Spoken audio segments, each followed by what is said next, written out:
It's drive time. Steve taking you home between now and 6, and we're joined by a special guest in the studio this afternoon, Alex Goldstein. Good afternoon, Alex. How are you? Steve, I'm great. Thank you very much indeed. Good. Big thanks for joining us. And we're going to talk property this afternoon. We are indeed. Yeah, so look forward to finding out more about that. But first of all, Alex, tell us a little bit about yourself and how did you get involved with the property market? I suppose for my sins, I have been, and I was an estate agent actually for the last sort of 14, 15 years. Started my career in Oxford and London, and then more recently in Harrogate as well. And it's just sort of blossomed from there. I've been working for some of the UK's most well-known firms and left that a good few years back. So what's the difference between a property consultant and an estate agent then? An estate agent just solely works for a homeowner when they come to sell their property. That is their primary purpose. Whereas I'm now, as a property consultant or a property advisor, I'm actually on the other side of the fence, and I happen to help people buy residential property, both in Yorkshire and London, and I happen to help them sell. But I'm not an estate agent. Right, okay. It's purely advisory. So you do both things then? I do both things, and in both locations as well. Okay, so if I was looking to buy, I'd come to you and say, Alex, I'm looking for a property. Let's use York for example. Yep. I'm looking for a property in York, certain value in a certain area. Is it your role then to go and do the searching? Exactly that. I will take all your search criteria and all the parameters and exactly what you're after, either liaise with the agents or developers, or indeed I've been in the business long enough now, just ring up the homeowners because I've known them of old and say, well, I can vouch for you, Steve, and this is the basis, and I try and secure that property off market. And off market is away from Rightmove and all these online portals, so we just do it privately. It's not always possible, but that's always the aim. So that's the buying side, and you pay me a fee for that service. And very often it's people that don't have the time, or they're not sure, and they just need some confidence building into the whole transaction. It's one of your biggest transactions ever in life, and you need to get it right. Tell me about it. But I forget how many properties I've bought in my lifetime. Looking at that, I'm staged. I don't have to buy another one. Maybe, who knows?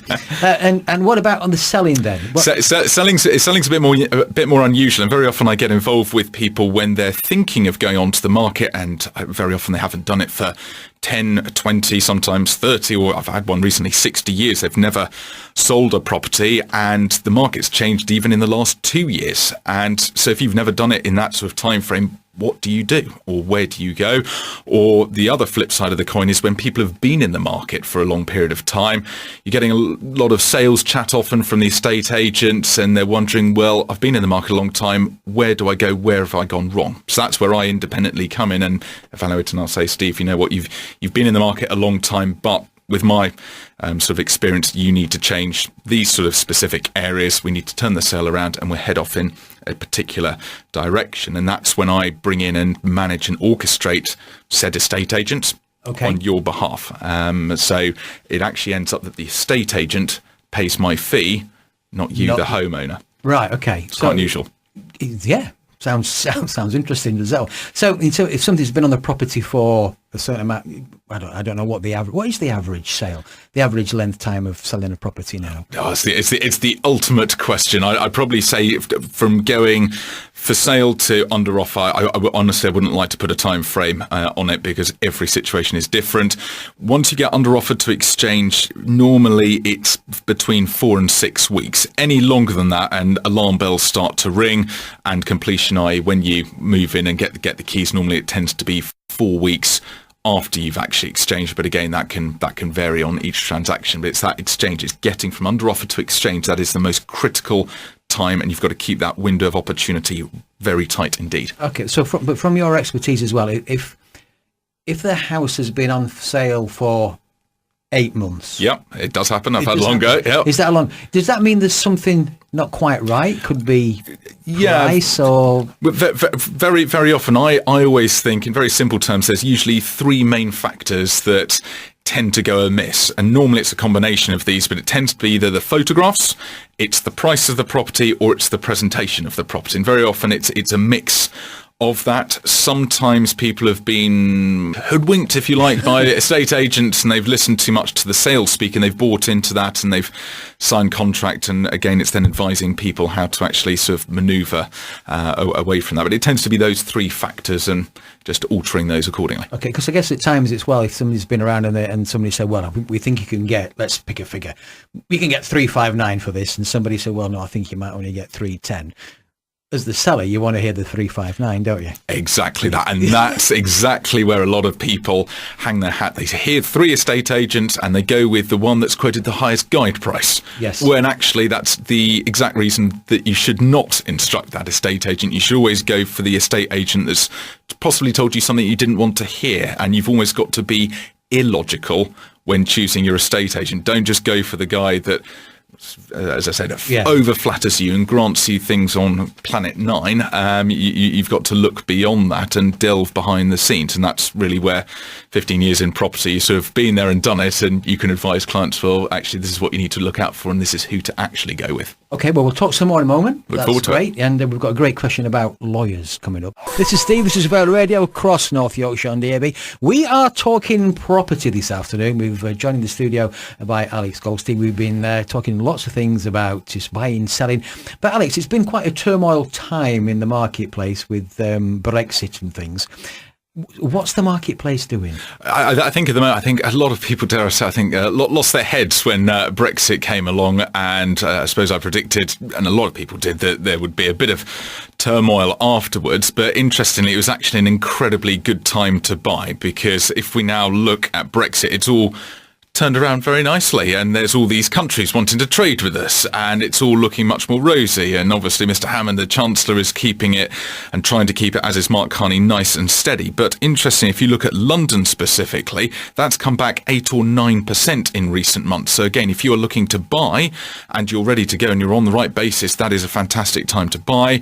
I think at the moment market activity here in Yorkshire is very good. There is a real demand, a real surge for sort of more urban and village lifestyle living. That is a massive driver, but activity is good. It's very good indeed at the moment. Good news to hear then. No, absolutely. Brexit is long gone. You hardly hear any bad news about it at the moment, I think. It's great when it comes to property at the moment. What about when somebody wants to advice for lawyers, getting a lawyer involved? Yeah, no, it's something certainly that I regularly talk about, and I don't know why, but estate agents never seem to ask a homeowner, a vendor, in advance. And it is probably one of the most important things you should do. When it comes to a conveyancing solicitor, my advice is never, ever cut a corner. You must always go with a rock solid solicitor, because at the end of the day, you have to personally live with the consequences, not them if something goes wrong. One thing specifically to bear in mind is always look for a solicitor that is on low volume but high quality. You regularly come across these sort of huge, swathing, open floor conveyancing practices. And the problem with that is your file, you become a number, and your file and your transaction, they tend to be fairly complicated on the most part. It gets lost. And this is where you hear about deals falling apart. You need to then holiday cover. It gets passed around. Who's dealing with a file while someone's away? You have no idea. You've lost control. The best thing you can do is, when it comes to a conveyancing solicitor, is instruct them in advance. Ask and pretty much tell your solicitor to open a file, get the client ID signed off, and to get the title deeds ready, check it for any anomalies, and sort it in advance. You as a homeowner are then ready to go, so that when you find the buyer, you are on the forward foot, and that contract pack will be with the buyer's solicitor in 24 hours. That is how to master the situation. Right, okay. So it's do your homework a bit. Always. I must admit, I was buying a house down in Shropshire some years ago when we had a little bit of a trouble with a boundary. Yes. Okay? And we're ready to sign, and my solicitor wouldn't let me sign. And at one point I'm thinking, come on, but tell you what, they were absolutely amazing, because they saved me so much trouble further down the line. Exactly, and that is where, again, experience, it doesn't matter whether it's a conveyancing solicitor or an estate agent, experience is absolutely key, critical. And it's an interesting point, actually, whether it's a lawyer or an estate agent, where your money is going is into the time they've spent and the expertise they've got. And when it comes to estate agency, it's not just about marketing. People just think it's that initial bit of going for sale and getting onto offer, and that's it, job done. It's not. Where your estate agent comes into his own is actually between under offer and getting to exchange. and that is again where you pay the estate agent's fee. That's where they're worth it. Okay, I've got my brain in gear again now. Glad to hear it, Steve. And that question, I was worried for a minute. Yeah, I did look a bit blank. And that question I was going to ask you was about the it seems to be the explosion of online. Yeah, because what about that then? You've got three levels of estate agents. You've got the high street agents that we all know. You've then got the pure online agents that just have a website, but you've also got a third one, which is what's called a hybrid agent, which is a bit of a mix of the two. So they're on the most part online, and they've got an office premises of sorts. Now, interesting, I did a very interesting interview the other week, actually, and he actually trains all of those agents nationally, a very, very well qualified chap. He was saying it was very interesting that where the high street agents have lost a lot of ground is customer service and not getting in the right experienced people. And therefore, the buying public, the homeowners, have drifted away. They see all the snazzy marketing and advertising out there and they go with one of the online chaps. As I just touched on, the problem with them, and what most people don't realise, is some of these online people get paid in advance. You're signing their terms, they're actually getting paid in advance via a sort of scheme behind the scenes. Therefore, where is their motivation as an estate agent to find you the answer? They don't. They've already been paid. They don't care less. And again, unless you know what to look for, you're going to come aground very quickly indeed. And I worry because these online guys just focus on marketing and advertising. And as I just mentioned, an agent comes into their own when they've got that experience of getting it under offer. That's step one. Getting under offer to exchange is a whole different ball game. Whereas a lot of these agents now just stand back and let it drift. And that's where you hear of so many fall-throughs happening. So at the moment, I see that there is a place for online and hybrid agents. Again, they're at the budget end of the market. If finances are tight, fine, it's worth it. I think if you're low, mid, certainly upper range, there is absolutely no point cutting a corner. You've got to pay for that experience. It's well worth it. So what you've described there is like they're getting paid for listing the property base. That is exactly what they're getting paid for. That is exactly what they're getting paid for.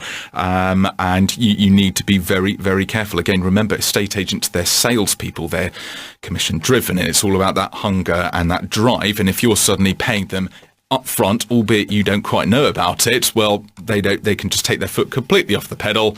Your sale drifts, you then realise you've made a bit of an error, you pull it from the market, relaunch it again, price reduction, people see you've relaunched it with a new agent, new price, what's going on, there's something wrong with it, well, it's got subsidence, Alex, didn't you hear?